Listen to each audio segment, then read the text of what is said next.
What's up, guys? In this video I'm going to be doing brakes on my Focus ST. I'm upgrading them. This would be an upgrade from stock. I'm not really sure what came on the car. I'm pretty sure they're Stop Tech rotors. You can see they have drilled and slotted, and I don't know what the pads are, but I know they're not ceramic because they make a ton of dust.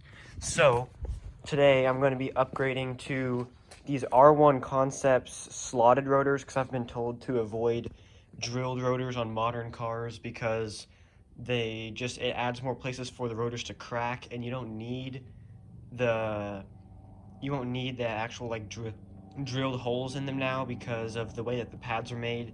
The gases don't need to escape through those, and you're also like on a street car like this that I might race eventually, or probably just autocross. I'm not going to need drilled rotors, so I just went with slotted to get a little bit more friction, and that also kind of helps keep the pad from like glazing on the rotor and stuff like that.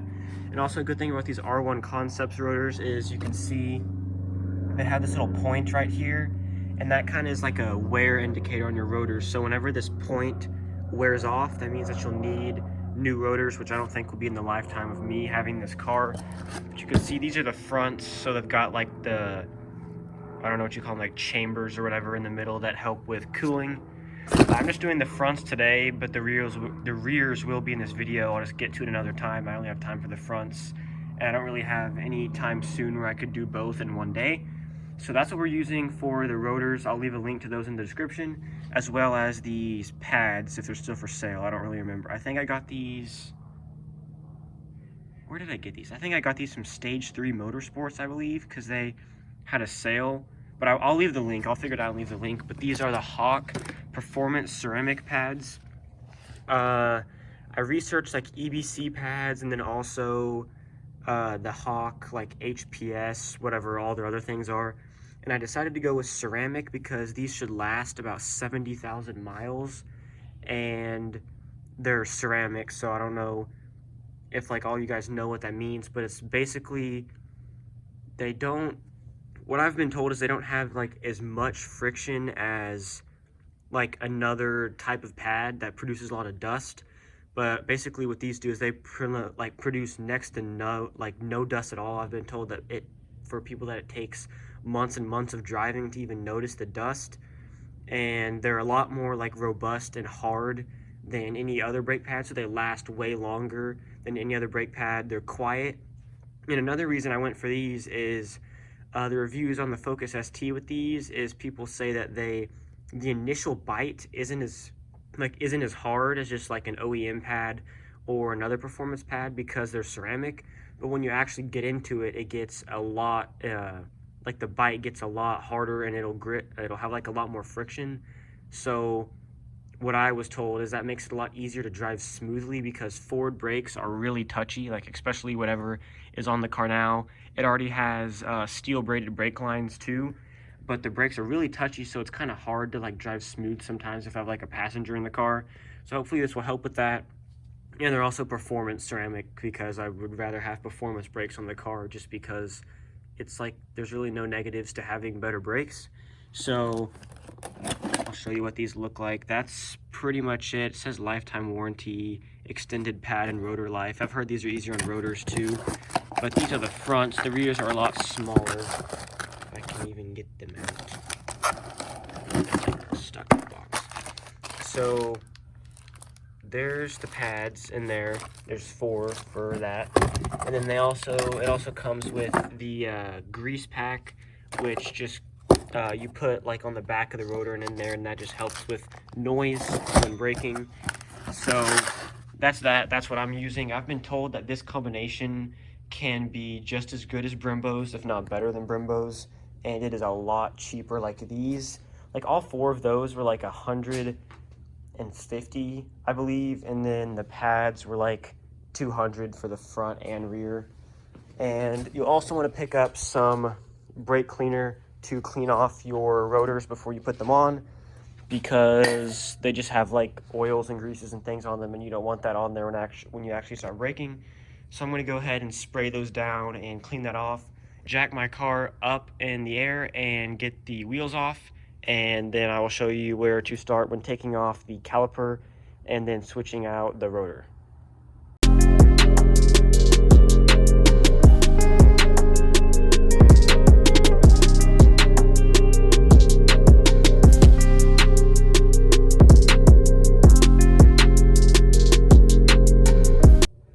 And once you're at this step, I'd recommend getting some WD-40 and spraying it in all the holes around here and then also around here, and that'll kind of help your rotor come off a little bit easier whenever we actually get to that point, because they can kind of get stuck on there. So you can see just kind of like that, just so the WD-40 can kind of start getting in there and loosening it up. So I'm going to go ahead and get the spacer off the other side, and then I'll show you how to take off the caliper, and then I'll probably do the rotor first and then the pads. So you will see this bolt right here and that one right there will need to come off to get your caliper off. I believe they're 18 millimeter or whatever, like the US equivalent of that would be, and they should be pretty tight. So I'm going to be using a breaker bar to try and get those loose, and then we will take off the caliper. So after those bolts are taken out, you should just be able to remove the caliper. It was actually pretty easy to get those, look at that, you can see the rotors coming off super easy too. So you're probably gonna want something to put your caliper on, because you don't wanna just let this dangle while we take the rotor off. And that was actually way easier than it looked like in the videos. Everyone had to like hammer on it and everything, but that was super easy. So here's the old rotor. It was decently worn down, and I also just wanted new ones because I don't really have anything else to do. And here is the new one from R1 Concepts, and it just slides in there like that. And then for this pad, I'm just gonna kind of pry it out. Okay, there we go. So there's that. Here is the other pad that kind of faces the inside of the car with this clip on it. So you can see there, I put the grease all over the back of the pad there. And now I'll just kind of set it in here and snap it into the piston. So I actually kind of forgot an important step, because I just was going to loosen those bolts and then they came off so easily, and I just took it off and didn't even think. But you have to take off these Allen keys back here to actually put in the new pads and all that. It's a lot easier to just take out this middle piece of the caliper. So I'm going to go ahead and do that. It's like a, I don't even know, looks like 7 millimeter Allen key, and you just stick it in those back there. You'll have these little covers in here, like popped in there. You just pop those out, and then you can loosen those and take that out, and that'll make it a lot easier. So I got this thing separated out of this, and I ended up just bolting this thing back on because it made it easier to get those off. So just do these first, and it'll be easier to get it off. And then put your rotor on before you put this back on. So I just put this back on there off camera just because it's easier. And then whenever you have your caliper out, get a C-clamp and press the piston all the way back in, because your new pads are going to be thicker than the old ones and they won't fit around the rotor. So push the piston all the way in, and then you'll be ready to slide your new pads in. After you grease them up, you can see I just put grease all around the back and put it on these things here and on the clips, and then you can put it in there. So I'm going to go ahead and finish pushing this piston in, and then I will show you putting it all back together.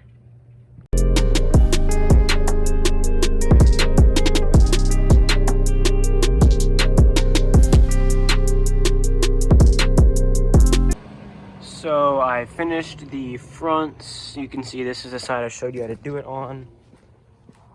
And then there's also this side. This side actually took me only like 15 minutes after I did it the first time.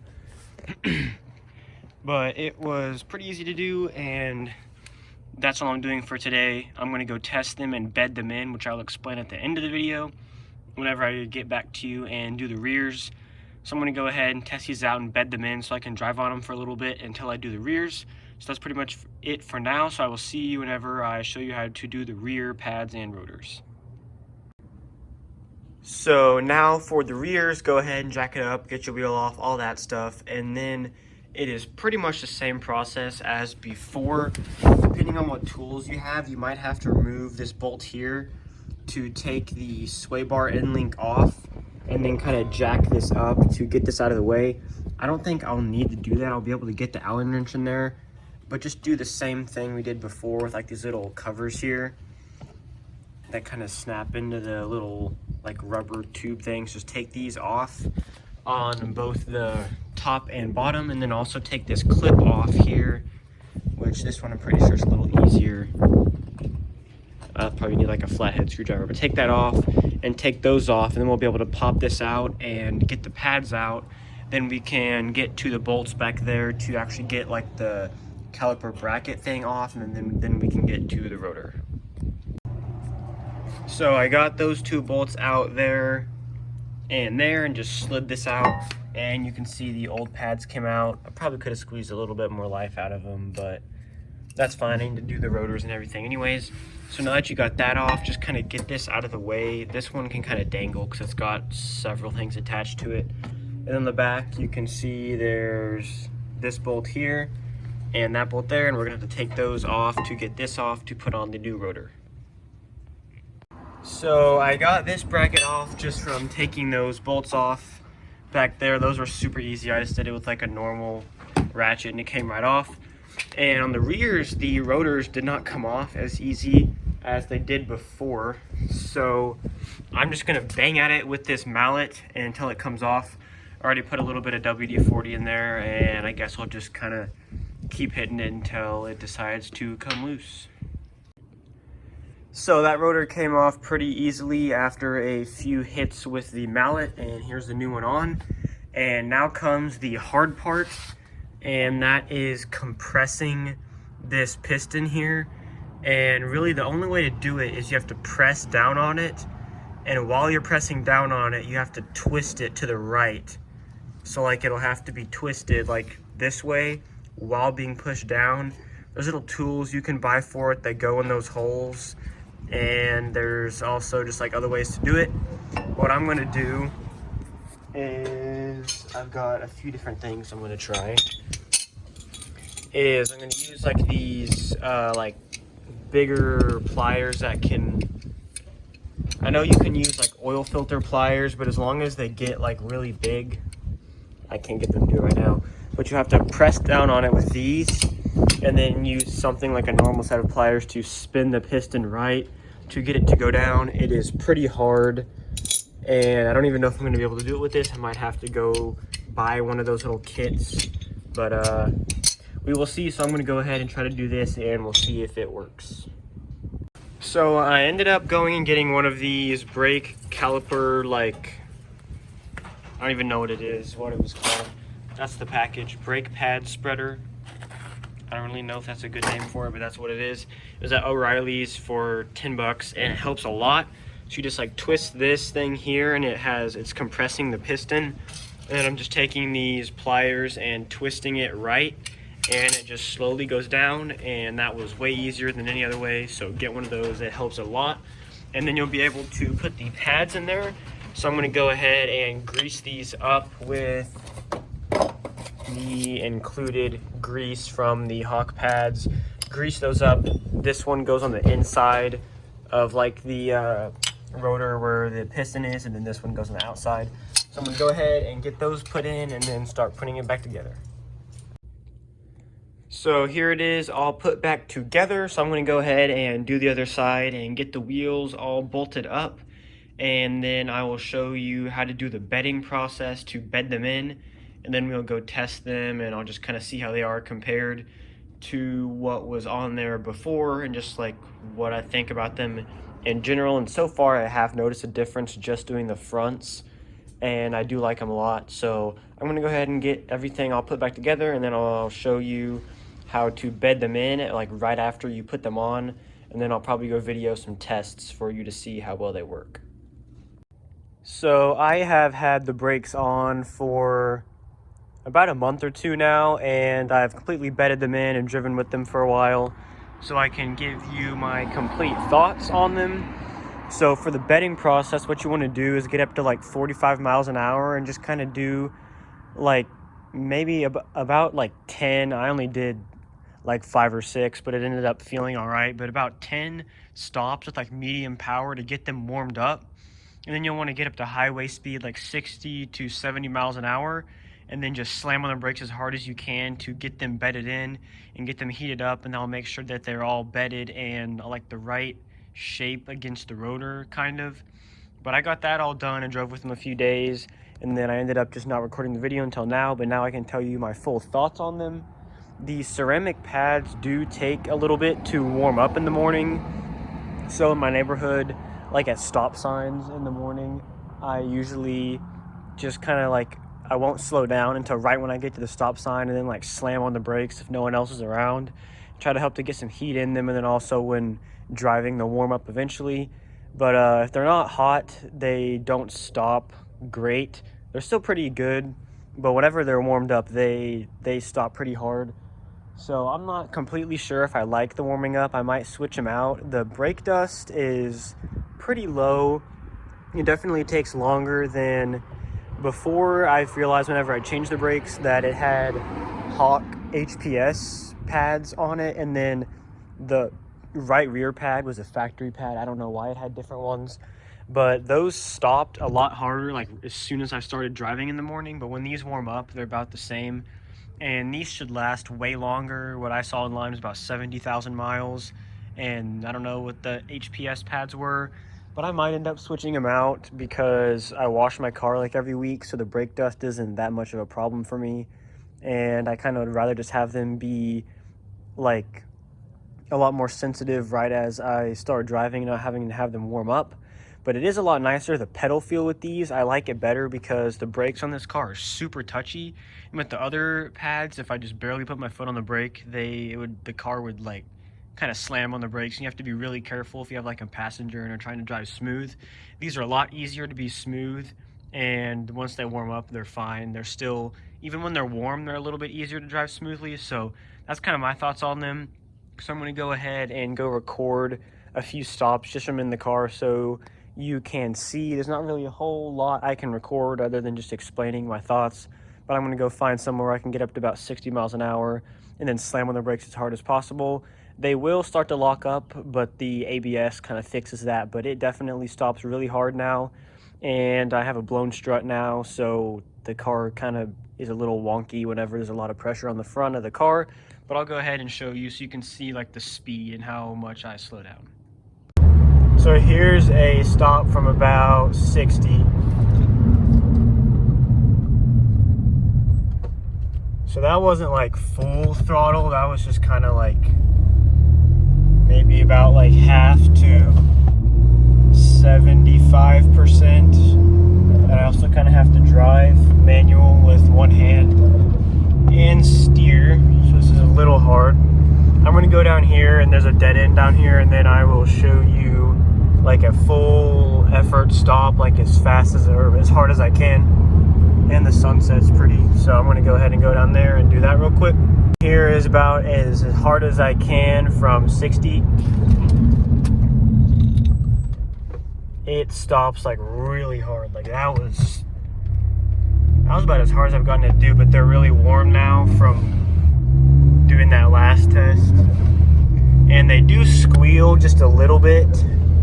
Whenever they're like whenever you've been driving on them for a little bit. If you do really lightly, they won't squeal, and then if you do really hard, they won't squeal, but kind of like in between, they do squeal quite a bit. Well, not quite a bit. It's bearable. It just kind of sounds like your brakes are going out a little bit. So that's pretty much the test. I'm not going to do any more just because there's really no reason to do that. But you can kind of see, on that last one, I probably could have gone a little bit harder if I pushed my foot in more. But you can kind of feel the tire starting to slip. I didn't watch the speedometer, but it might have shown like the ABS light right there. But it slows down a lot. Like on the highway, I don't think you'll have trouble rear-ending anyone. If there's someone, you notice them at like a dead stop, you can see it didn't take much space or time at all for me to stop. I don't know if you could see the road when I did that, but that's pretty much it. I would recommend these if you're fine with them warming up in the morning, and they last a lot longer. They create less dust. They do squeal a little bit, so if that's a problem, I wouldn't recommend them. But other than that, I think they're a good option for the Focus ST, and also the Rotors. There's not really much I can test with those, but they're fine. They have good wear indicators on them, and that's pretty much it. I definitely recommend doing this. It is definitely better over the stock brakes, and I feel like this is probably more cost effective than getting like the RS Brimbos, because these stop pretty hard. I don't really know what else you would need unless you're going to be doing track use and you're going to be like stopping, and you're going to have a little bit like better brakes than this.